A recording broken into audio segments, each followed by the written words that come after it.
Bismillahirrahmanirrahim. Assalamualaikum warahmatullahi wabarakatuh.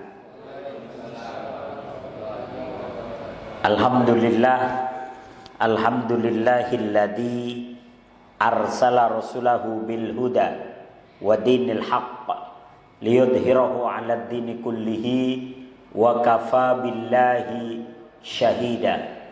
Asyhadu an la ilaha illallah wahdahu la syarikalah wa asyhadu anna Muhammadan abduhu wa rasuluhu la nabiyya ba'da.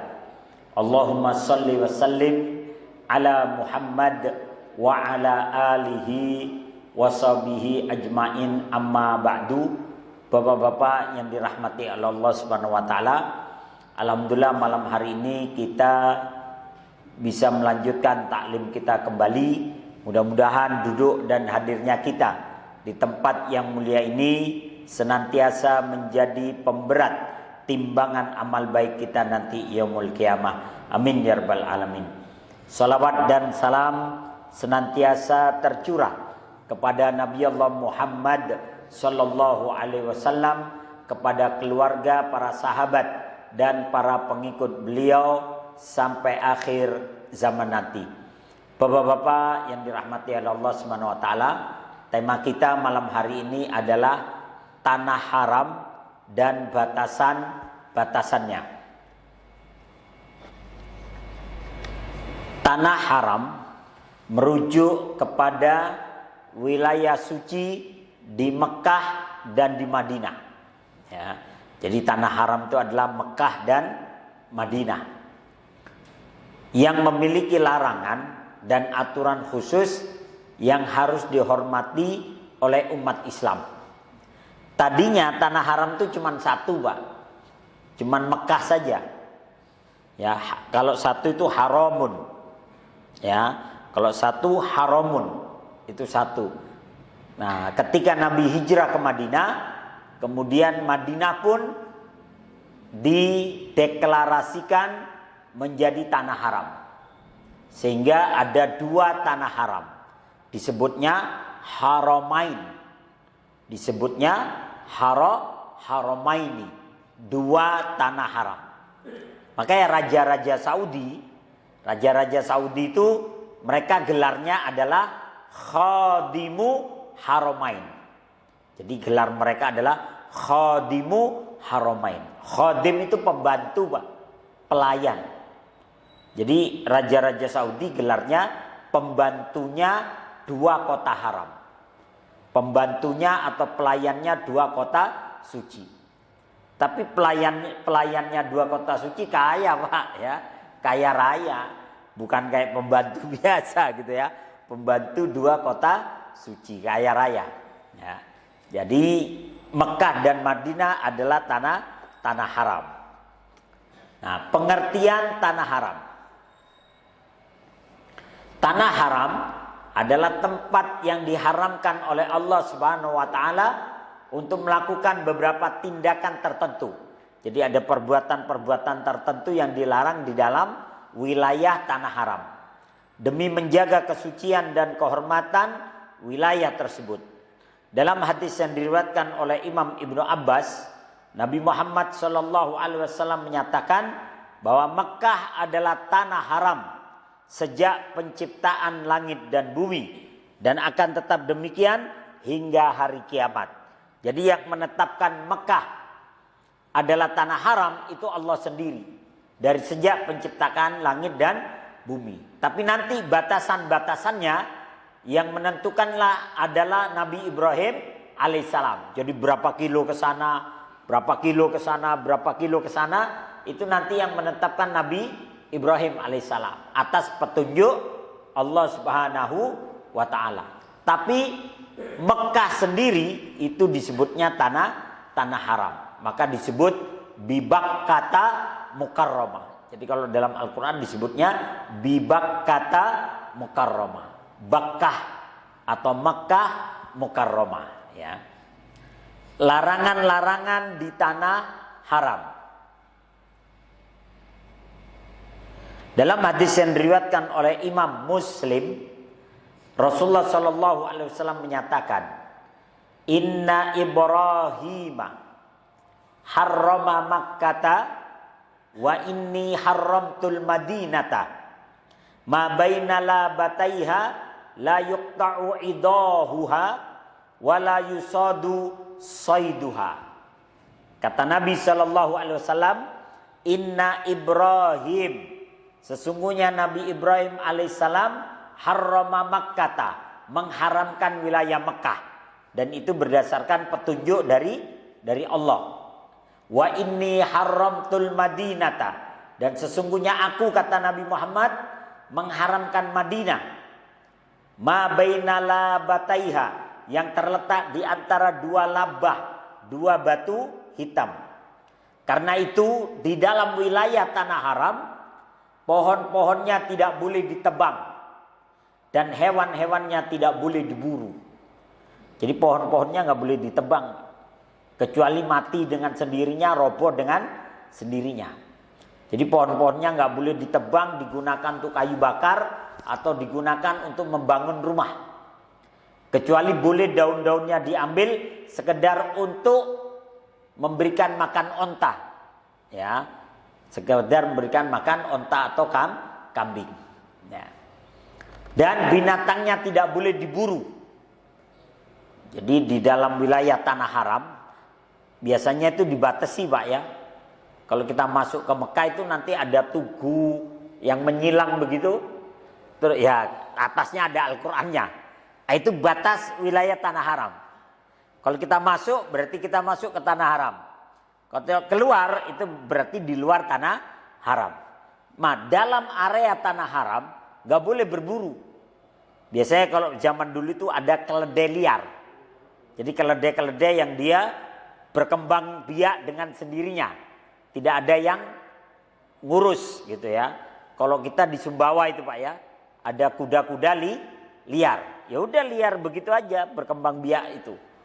Nah, walaupun kadang kuda liar ditangkap juga, ditaklukkan juga gitu ya. Ya agak-agak susah juga kalau udah gede. Maka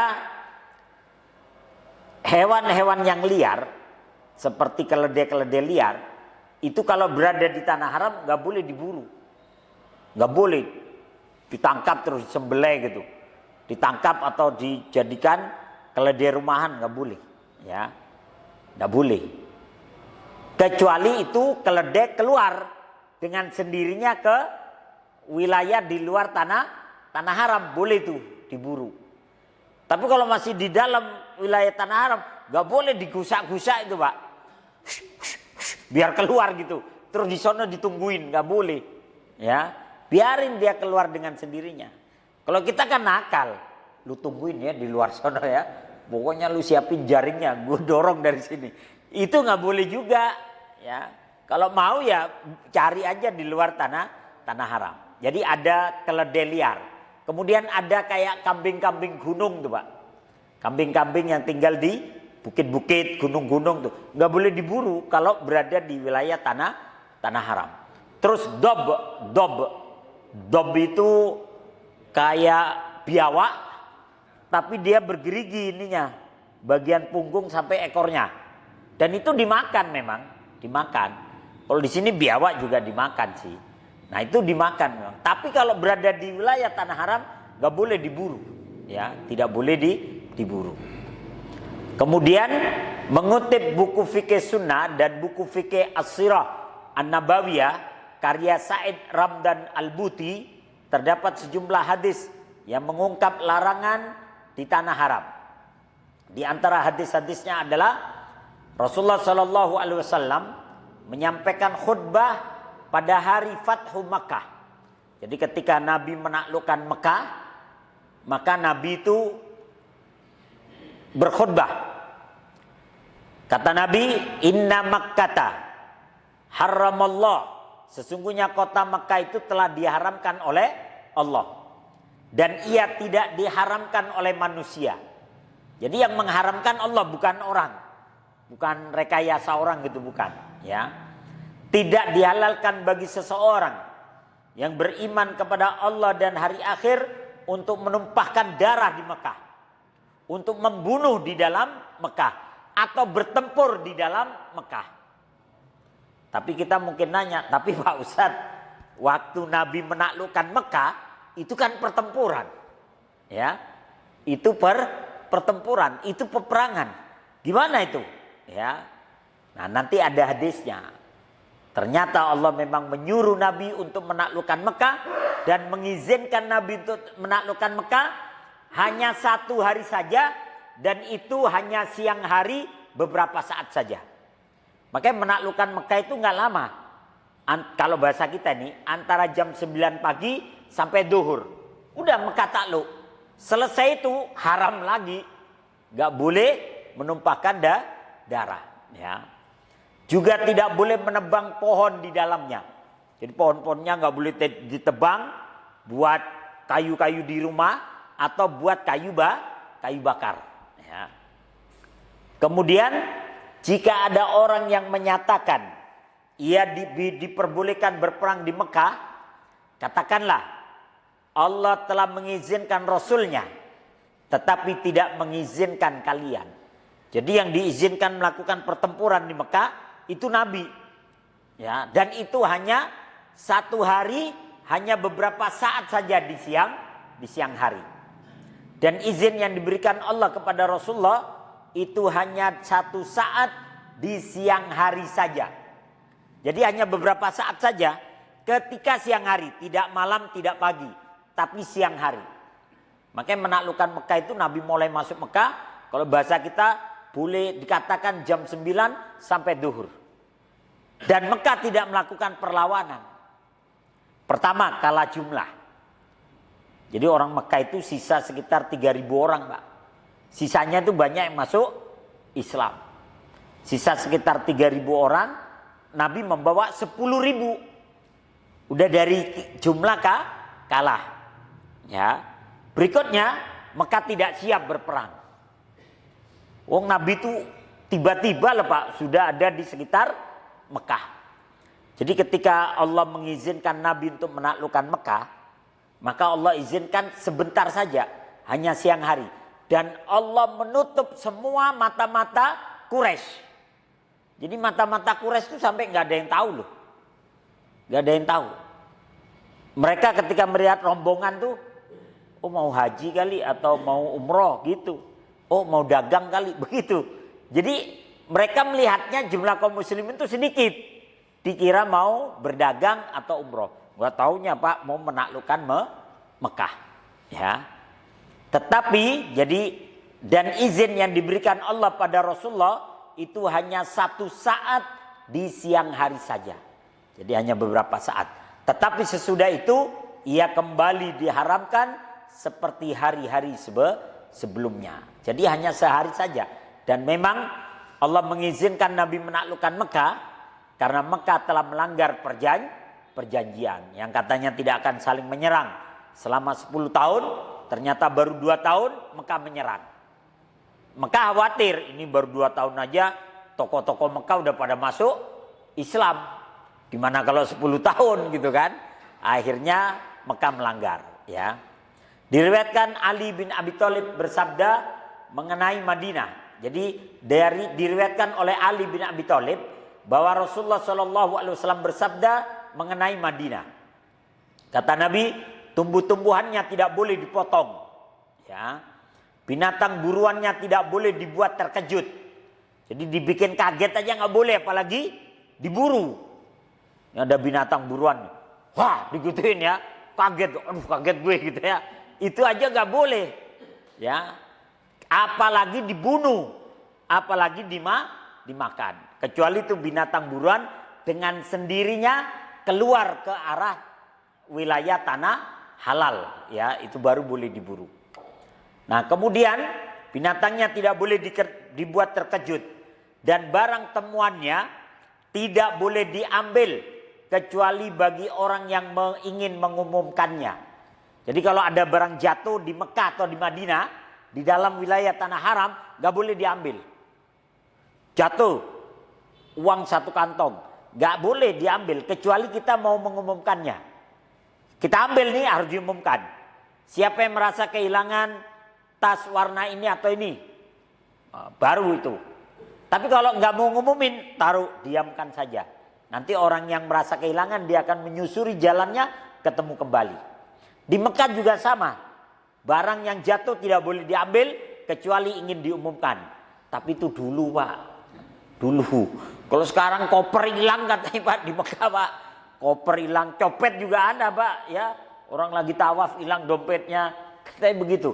Itu copet gak belajar tentang tanah haram kali ya. Ini ya. Jadi seperti itu sekarang ya, wallahu a'lam. Tapi ada beberapa jamaah haji pernah cerita kepada saya. Pak Ustadz, waktu saya haji, ada HP jatuh. Gak ada yang ngambil. HP jatuh gak ada yang ngambil. Ya, gak ada yang ngambil. Sampai sore orang yang merasa kehilangan datang lagi itu ke situ ketemu. Tapi orang-orang bilang, benar gak itu punya ente? Kalau bukan jangan diambil. Benar kata dia. Terus dia ingin pakai sidik jarinya, terus ditunjukkan foto-foto dia dan keluarganya ada. Oh ya berarti punya kamu, ambil lagi. Gak hilang Pak. Gak hilang. Tapi itu di Madinah katanya. Gak tahu kalau di Karbela sini ya. Ewes-ewes sudah ya. Jadi itu HP sampai sore tetap di situ aja. Ada yang jagain tapi nggak ada yang berani ngambil. Jadi ada yang jagain kalau ada orang mau ngambil, bener gak punya ente? Kalau enggak jangan diambil. Ya. Jadi ada yang jagain. Begitu ada orangnya yang asli yang punya, dia bilang itu punya saya. Coba dites pakai sidik jarinya, ditunjukkan foto-fotonya, ya udah. Berarti punya dia. Ya. Nah ini. Jadi barang temuannya tidak boleh diambil kecuali bagi orang yang ingin mengumumkannya. Di Madinah seseorang tidak dibenarkan membawa senjata untuk berperang. Jadi menghunuskan pedang tidak diperbolehkan. Dicabut pedangnya digini-giniin nggak boleh. Ya. Pohonnya tidak dibenarkan untuk ditebang kecuali untuk kebutuhan seseorang yang hendak memberikan makan ontanya. Artinya daun-daunnya aja yang boleh diambil, sekedar untuk makanan onta. Tapi kalau batangnya diambil buat cagak, apa cagak itu Pak? Tiangnya rumah nggak boleh. Atau buat apa kayu bakar nggak boleh. Kalau mau untuk itu harus keluar dulu ke wilayah di luar tanah haram. Ya. Nah kemudian Ibnu Abbas meriwayatkan Rasulullah Shallallahu Alaihi Wasallam pernah bersabda di hari penaklukan kota Mekah. Kata Nabi, sesungguhnya negeri ini adalah negeri yang suci. Jadi Mekah itu adalah wilayah yang suci. Duri dan tumbuh-tumbuhan hijaunya tidak boleh dipotong. Jadi nggak boleh orang ngarit gitu ya, kayak di Jawa itu ya, ngarit buat makanan ontanya, ngarit nggak boleh. Kecuali itu onta atau ininya keluar dengan sendirinya kemudian memakan rumput-rumput itu bebas ya. Tapi kalau sengaja kita ngarit kemudian dibawa pulang ke rumah itu nggak boleh. Tapi kalau onta dengan sendirinya dia jalan kemudian makan rumput, makan tumbuh-tumbuhan itu kan aturannya buat manusia bukan untuk onta ya. Nah kemudian hewan buruannya tidak boleh ditakut-takuti dan barang temuannya tidak boleh diambil kecuali bagi orang yang ingin mengumumkannya. Nah kemudian Nabi memberikan pengecualian. Ada rumput yang boleh dipotong dan dimanfaatkan. Dan itu kata Nabi illa idkhir. Illa idkhir. Kecuali rumput idkhir. Rumput idkhir itu kalau di sini kayak rumput gajah kali Pak ya. Pokoknya kayak rumput yang bisa dimanfaatkan. Karena rumput idkhir tidak dapat ditinggalkan untuk kebutuhan pandai besi. Maksudnya tidak bisa dijadikan kayu bakar. Dan tidak bisa dibuat rumah. Maksudnya tidak bisa dibuat tiang-tiang rumah. Rasulullah kemudian menyebutkan lagi illa idkhir, kecuali idkhir. Kenapa idkhir ini kemudian mendapatkan pengecualian? Jadi ada seorang sahabat namanya Mus'ab bin Umair. Mus'ab bin Umair ini ketika masih di Mekah, bapaknya kaya raya, ibunya kaya raya. Bapaknya terpandang, ibunya terpandang. Dan Mus'ab ini seorang pemuda yang tampan, selalu rambutnya kelimis, pakai minyak rambut kelimis terus, ya, dan selalu pakai baju double karena dia anak orang kaya. Jadi kalau baju itu berlapis-lapis, orang kaya gitu kan. Dan dia cerdas, pandai, dan digandrungi banyak wanita. Itu Mus'ab bin Umair. Pokoknya kehidupannya borjuis lah sebelum dia mengenal Islam. Begitu dia mengenal Islam, masuk Islam, dia tinggalkan segala kemewahan itu. Dia memilih kehidupan sederhana. Ketika dia hijrah ke Madinah, dia bisa menjadi kaya, itu bisa, tapi dia lebih memilih kehidupan sederhana. Sehingga Nabi ketika ketemu lagi dengan Mus'ab, Nabi itu berkaca-kaca matanya. Kata Nabi, aku dulu melihat Mus'ab itu di Mekah. Pemuda yang tampan, perlente, bajunya selalu double. Dan rambutnya selalu berminyak dan kelimis. Tapi hari ini aku melihat dia agak sedikit kurus. Ya, agak sedikit kurus dan rambutnya kurang disisir. Ditanya oleh Nabi, wahai Mus'ab, kenapa kau tidak mengambil bagianmu dari dunia? Jadi dia mengatakan, kenapa engkau maksudnya kok memilih kehidupan begini, sederhana? Kata Mus'ab, ya Rasulullah, kesederhanaan ini lebih saya senangi. Karena saya khawatir nanti kalau saya terlalu bermewah-mewah, nanti hisab saya terlalu lama. Ya, hisab saya terlalu lama. Siapa yang mengambil terlalu banyak, maka dia akan berdiri lebih lama di depan kasirnya. Dia bilang gitu ya. Tapi itu bukan urusan belanja ini ya. Jadi siapa yang mengambil lebih banyak, dia akan berdiri lebih lama di depan kasirnya. Maka aku tidak ingin berdiri lebih lama ya Rasulullah. Maka Nabi tersenyum. Ketika perang Uhud, Mus'ab ini bagian pegang bendera. Ya. Kemudian ditebas tangan kanannya, dia pegang pakai tangan kiri. Ditebas tangan kirinya, dia apit dengan sisa lengannya sampai kemudian dia ditusuk itu dan dia gugur, ya. Jadi ada dua sahabat Nabi yang dia gugur karena mempertahankan bendera perang. Jadi bendera perang itu berwarna hitam, Bu, ya. Tapi bukan one piece ya, bukan one piece ya. Benderanya bukan one piece. Bendera Nabi itu hitam polos. Dan itu bendera perang. Dia harus selalu tegak, nggak boleh jatuh ke tanah. Jatuh ke tanah dianggap kalah perang. Maka yang memegang tuh ada dua sahabat itu. Kalau dalam perang Uhud, dia adalah Mus'ab bin Umair. Kalau dalam perang Mu'tah, dia adalah Ja'far bin Abi Thalib, sepupu Nabi yang paling mirip dengan Rasulullah SAW. Kalau Ja'far tuh, dia kibar-kibarkan ditebas. Dia pegang pakai tangan kirinya ditebas. Dia apit dengan sisa tangan yang masih ada. Akhirnya dari arah belakang, dia disabet dan dia gugur. Jadi ada dua orang sahabat Nabi yang mengalami hal yang sama.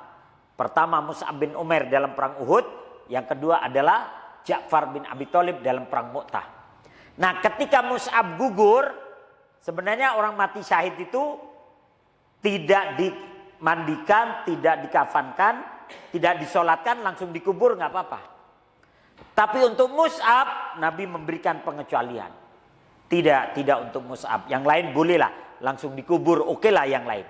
Tapi untuk Mus'ab tidak. Dia adalah delegasi dakwah pertama dalam Islam. Dialah yang aku utus pertama kali ke Madinah. Untuk Mus'ab tidak usah dimandikan, tapi carilah kain milik Mus'ab yang itu akan menjadi kafan bagi dia. Dicari-cari, Pak, ternyata Mus'ab itu cuma punya satu selimut. Satu selimut. Ditutupkan ke kepalanya, kakinya kelihatan. Ditutupkan ke kaki, kepalanya kelihatan. Kata sahabat, ya Rasulullah gimana ngafaninnya ini? Kalau kita tarik ke bawah, kepala kelihatan. Kalau tarik ke kepala, kaki kelihatan. Akhirnya kata Nabi, tutup bagian kepalanya. Maka bagian kepalanya dikafan sampai bagian betis. Nah dari betis ke bawah kelihatan. Kata Nabi, ambillah rumput idkhir dan kafani dia dengan rumput idkhir bagian bawahnya. Maka sahabat kemudian mencari rumput idkhir tuh. Kalau di sini apa ya, rumput gajah lah paling Pak ya. Cari itu, setelah Kumpulkan, dirapikan, baru itu ditutup kakinya Mus'ab bin Umair dari bagian atas, samping, kemudian bawah. Kemudian diikat. Ya, diikat dengan rumput idkhir. Jadi kata Nabi, illa idkhir, kecuali idkhir. Jadi kalau tidak ada kafan sama sekali, ditutup pakai rumput idkhir boleh. Ya. Tapi kalau kita zaman kita kayaknya nggak ada Pak ya. Terus ditutup pakai daun pisang gitu ya, karena nggak ada kafan. Ntar dikira lontong lagi gitu ya, dikira lontong. Jadi kita bersyukurlah di era kita itu yang namanya kain itu istilahnya ada terus lah. Ya, kalau zaman Nabi itu kain itu sampai kadang tidak punya. Ya, nah, ini. Kemudian berikutnya, selain itu ada firman Allah dalam penggalan surat At-Taubah ayat 28 yang menyebutkan, ya ayyuhalladzina amanu innamal musyrikin najisun. Sesungguhnya orang-orang musyrik itu najis. Yang dimaksud najis adalah kotor jiwanya. Bukan orangnya disentuh kemudian kita harus cuci pakai debu gitu, enggak ya. Yang dimaksud najis adalah jiwanya kok kotor. Oleh karena itu jangan mereka mendekati Masjidil Haram setelah tahun ini. Jadi setelah Mekah ditaklukkan. Jadi Mekah itu ditaklukkan tanggal 10 Ramadan. Ramadan, Syawal, Dzulqa'dah, Dzulhijjah, Muharram. Maka di bulan Muharram mereka orang-orang musyrik tidak boleh lagi ada di wilayah tanah haram. Mereka harus keluar dari wilayah tanah haram. Ya, jadi mereka harus keluar dari wilayah tanah haram. Jadi setelah Mekah ditaklukkan, Allah tegas terhadap orang-orang kafir. Yang tidak mau beriman kepada Allah, ya silakan keluar dari batasan tanah haram. Batasan tanah haram itu kalau di Mekah itu ada yang ke wilayah utara. Wilayah utara itu ke sana utara itu ada yang 6 km. Ke sana ada yang 12 km. Wilayah ke sana ada yang 14 km.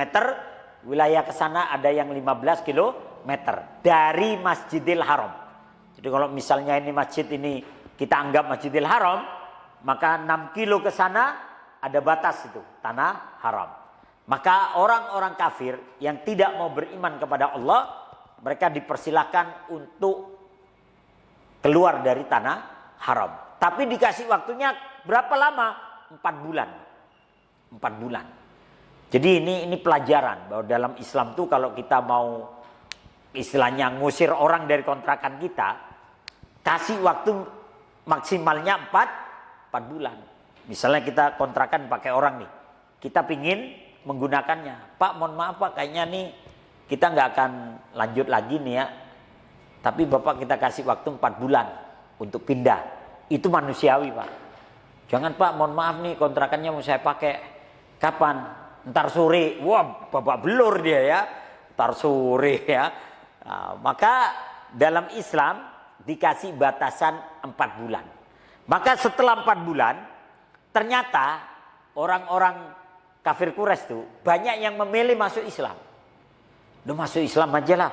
Kita lihat orang Islam itu rapi, bersih, tiap hari mandi, tiap hari wudhu 5 kali, kagak ada yang mabok, kagak ada yang berzina, kagak ada yang main judi, kagak ada, pokoknya kehidupannya bersih gitu loh. Sehingga mereka, iya kenapa nggak dari dulu kita seperti mereka, kehidupannya nyaman gitu ya.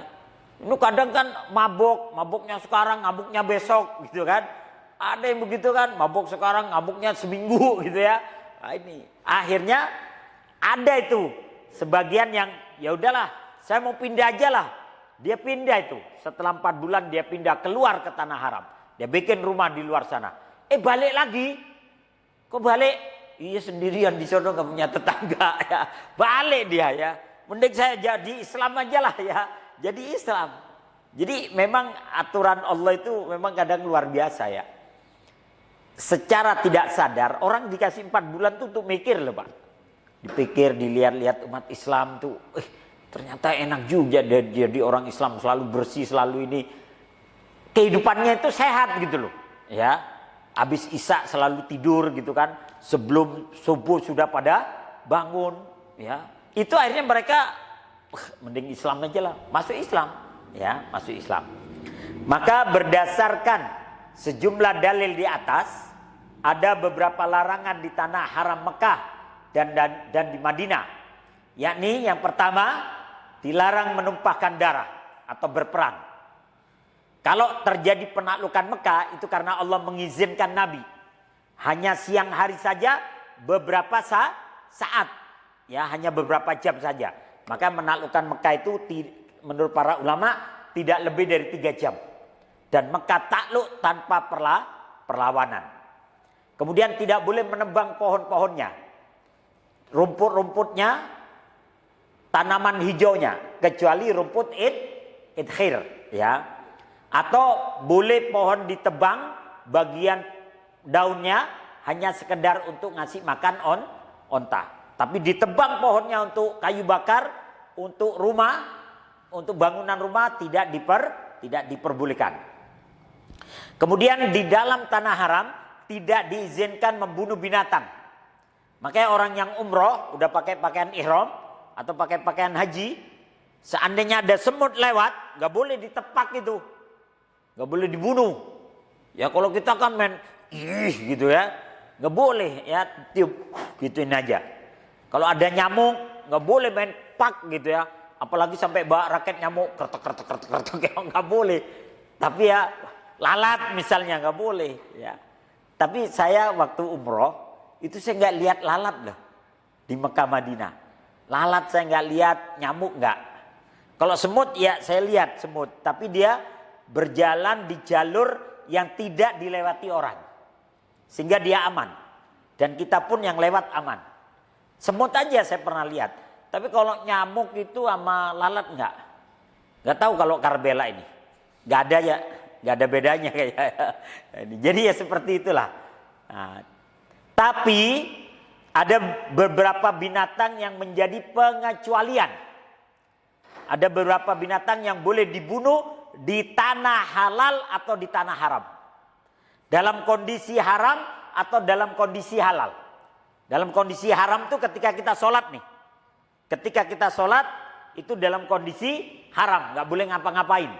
Tapi dalam kondisi sholat kalau ada pengecualian binatang nih boleh kita bunuh tanpa membatalkan sholat. Ya, jadi ada beberapa binatang yang menjadi pengecualian yang boleh dibunuh di tanah haram atau dalam kondisi haram. Ya, ada 5 macam binatang, nanti ada 2 tambahannya. 5 macam binatang yang fasik. Ya, kata Nabi, khamsun minad dawab. Kulluhunna fasikun yuktalna fil hilli wal haram al-ghurab wal hudayya wal fa'ratu wal akrabu wal kalbul akur. Kata Nabi ada 5 macam binatang yang kesemuanya adalah binatang yang fasik. Fasik itu artinya merusak dan membahayakan. Itu fasik untuk binatang lah ya. Binatang yang fasik adalah binatang yang merusak dan membahayakan. Tapi kalau manusia yang fasik adalah manusia yang tahu hukum tapi dia melanggar. Tahu judi haram, tetap aja dia main judi. Malah kadang Pak Haji, anaknya main judi. Astagfirullah, menang 100 juta. Alhamdulillah, suruh lanjutin ya. Haji Daglok tuh ya. Itu namanya fasik. Tahu haram tapi tetap melanggar. Fasik. Yang lebih fasik lagi, penegak hukum tapi melanggar. Itu lebih fasik lagi. Ya, lebih fasik lagi. Nah kalau binatang, ada binatang yang fasik. Yuktalna fil hilli wal haram. Boleh dibunuh dalam kondisi halal atau dalam kondisi haram. Di tanah yang halal atau di tanah yang haram. Ya, yang pertama adalah burung gagak, boleh dibunuh. Tapi bukan wajib ya, boleh ya. Elang boleh dibunuh. Tikus, kalajengking, dan anjing gila. Jadi kalau kita lagi sholat, ada 5 macam binatang nih salah satunya, boleh kita bunuh. Walaupun kita sedang sholat. Tanpa membatalkan sholat. Kita lagi sholat, tikus lewat. Getok aja, getok. Tok, udah lanjutin sholatnya. Ya, jangan dasar lu tikus, jangan ya. Lalu monyet, begitu kan cara mau tikusnya ya. Pokoknya getok aja ya, getok. tanpa membatalkan sholat. Berikutnya yang boleh dibunuh. Kata Nabi, uqtulul aswadain fis shalah, al-hayyatu wal akrab. Bunuhlah dua binatang hitam dalam sholat, yakni ular dan kala jengking. Jadi ini ada tambahan ular. Jadi tadi 5 tambah ular 6. Ada lagi satu yang boleh dibunuh, cicak. Ya, cicak itu boleh dibunuh. Ya, hadis diriwayatkan oleh Imam Muslim. Kenapa? Karena cicak ini dulu ketika Nabi Ibrahim dibakar oleh Namrud, cicak ini yang meniup-niup apinya. Ketika dia ditanya oleh burung emprit, cicak kenapa kau tiup-tiup? Biar apinya tambah besar. Ya, jadi dia ada di pihaknya Namrud. Ya, udah tampangnya menjijikkan, lemah, berpihak sama yang dolim. Ini cicak. Ya, ini cicak. Nah, ada beberapa binatang yang boleh dibunuh. Yang pertama burung gagak. Ini boleh dibunuh. Ya, tapi ada beberapa orang Saudi itu kayaknya malah piara gagak gitu ya. Nah, ini. Kemudian yang boleh dibunuh elang atau raja wali. Boleh ya, bukan berarti wajib. Cuman kayaknya elang ini di Saudi juga dipiara ya. Kayaknya orang-orang Saudi yang kelebihan duit tuh bukan cuma elang Pak, macan ya. Harimau, singa, macan tutul. Kalau ada tamu dilepas lagi Pak. Ada yang digigit engkelnya itu tamu. Ya benar sih nggak digigit beneran, cuman dimainin dia kan bolong juga gitu kan. Ada yang piara beruang, kadang kita ya itulah ya. Ada yang piara hena itu yang kayak anjing, tetapi hena itu boleh dimakan loh. Karena dia bukan kategori anjing. Hena itu termasuk binatang yang boleh diburu dan boleh dimakan ya. Wallahu a'lam bishawab. Karena ada hadisnya. Walaupun dia tampangnya kayak anjing tapi dia bukan anjing. Hena itu. Kenapa? Darah panas. Tapi kayaknya dalam hadis dia termasuk yang boleh dimakan. Wallahu a'lam bishawab ya. Kemudian berikutnya tikus. Nah ini, tikus ini menjijikkan ya, pemakan segala. Roti dimakan, keju dimakan, jempol orang tidur digigit Pak. Ya, kabel dimakan, baju ya, sabun, racun aja dia makan juga itu. Ya, racun yang membahayakan dimakan tuh tikus tuh. Orang lagi tidur di luar rumah digigit tuh. Orangnya marah. Tikus kan lihat, kata tikusnya bau terasi bos gitu ya. Bau terasi itu jempol ya. Nah ini tikus nih ya. Yang bahaya itu tikus-tikus kantor Pak. Bukan cuma keju yang dimakan, listrik disedot sama dia Pak. Aspal ditelan, ya batu-batu koral ditelan juga itu. Ya, pulsa disikat juga sama dia. Ya, ini tikus-tikus kantor tuh. Nah ini. Kemudian yang boleh dibunuh kalajengking, ya. Nah ini, jadi di tanah haram boleh nih dibunuh, ya. Kalajengking tuh suka kalau ketemu musuh yang dimain-mainin capitnya. Padahal yang bahaya itu adalah ekornya justru. Ya, jadi orang sibuk dengan capitnya, dientup lama, ininya apa ekornya. Kemudian berikutnya anjing gila. Kalau anjing gila ini rabies Pak ya. Orang bisa ketularan sakitnya. Udah banyak itu kalau kita lihat di YouTube tuh. Dampak dari rabies itu sudah naudzubillahi min dzalik. Kemudian yang boleh dibunuh berikutnya ular. Nah ini. Ular ini simbol manusia rentenir ya. Melilit kemudian menelan ya. Itu ular. Kemudian berikutnya adalah cicak. Nah, cicak ini lemah, menyedihkan, terkadang menjijikkan dan membela kebatilan ya. Simbol dari manusia lemah tapi berada di pihak yang batil. Ini naudzubillahi min dzalik ya. Jadi 7 binatang ini boleh dibunuh di tanah haram.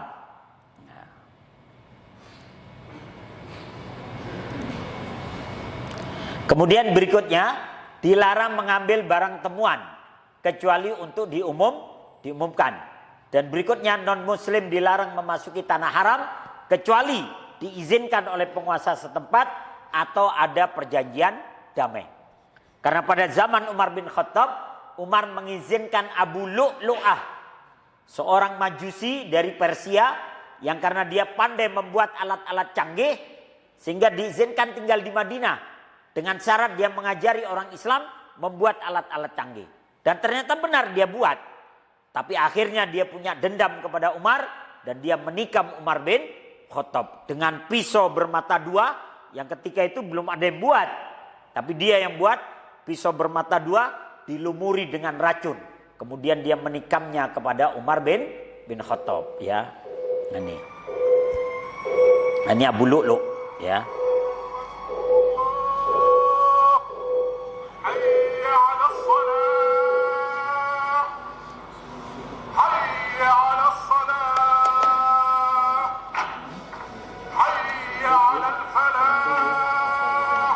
Nah, ketika sholat subuh nih, ya. Jadi ketika Umar sholat subuh, Abu Lu'lu' itu masuk ke dalam masjid, berada di belakang Umar bin Khattab. Bahkan ada yang meriwayatkan supaya dia benar-benar dipercaya, dia sampai ngapalin ayat-ayat Quran lah, Pak.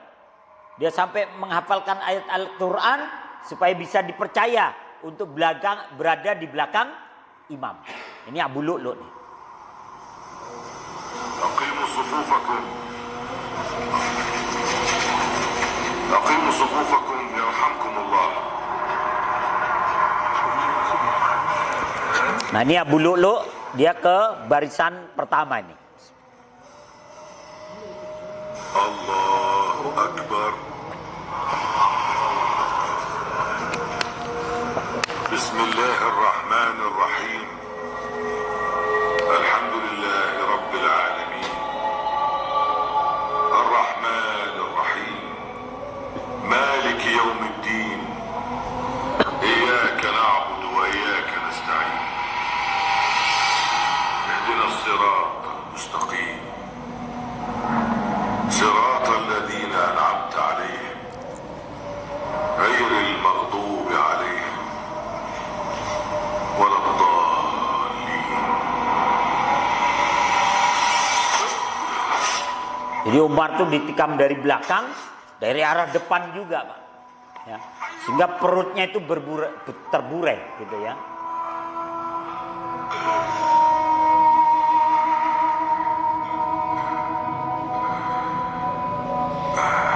Dan Umar 3 hari kemudian meninggal dunia, ya.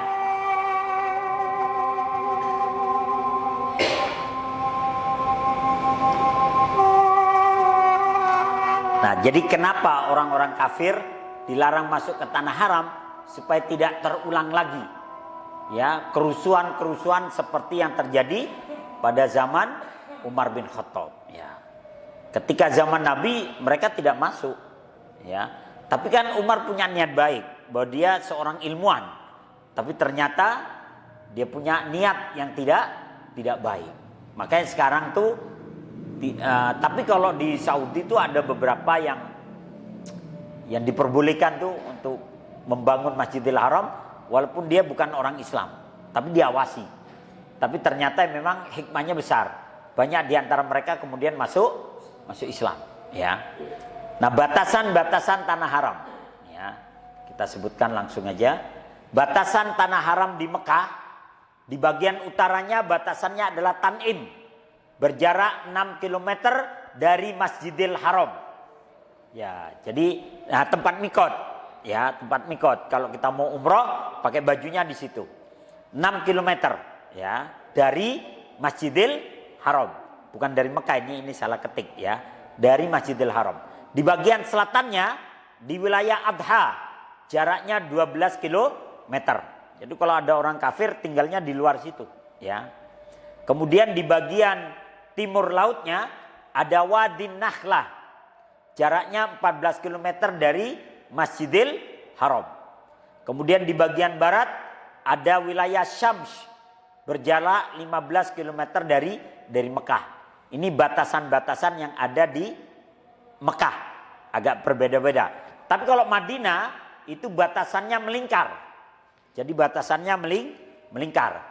Dan di Madinah itu ada 2 jenis tanah haram, yakni haram asyajar, haram untuk menebang pohon, ya. Itu jaraknya kalau ini Masjid Nabawi, jarak ke sana itu 22 km, ke sana 22 km, ke sana 22 km, ke sana 22 km. Jadi kalau diambil diameter dari ujung ke ujung itu 44 km dan itu melingkar.